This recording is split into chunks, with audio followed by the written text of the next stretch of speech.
Hello guys, welcome back. Today I want to do a cross comparison between the character of Lin Qin Shuang in the story of Minglan and the character of Huan Bi in Empresses in the Palace. I never see anyone talking about Huan Bi in Empresses in the Palace, the half-sister of Zhen Huan, and I find her character incredibly fascinating, so let's get into it. So why I want to compare these two characters is because both characters had mothers who we don't see on screen, but we're told who married or had families who had kind of criminal associations which affected their lives.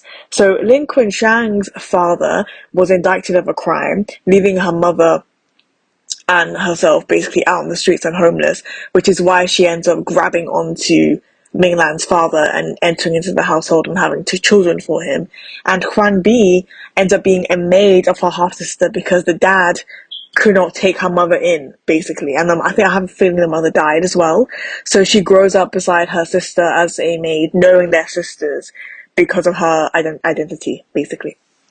And they're different in that Lin Qinshan becomes quite vicious in trying to protect her status as concubine in her household, versus Huan Bi, who really only seeks the love of the Prince Gu, or Gu, Ji-Yuo, sorry, who falls in love with Zhen Huan instead. And she does end up marrying him, but even still, she never really captures his heart. And if anything, I just feel sorry for her character because she could have become so bitter and so envious, which honestly would not have led to anything good for her anyway, because Zhen Huan became real wicked in the end, justifiably.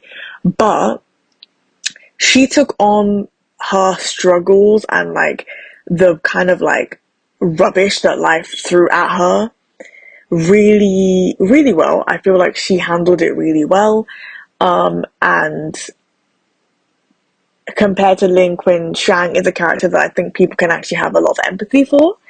And why I want to talk about this in no cross comparison is that what it shows in historical context from these shows is that when somebody's father or family had criminal associations back in imperial China, it was very difficult to get back into society because if people knew your identity, you were pretty much done for.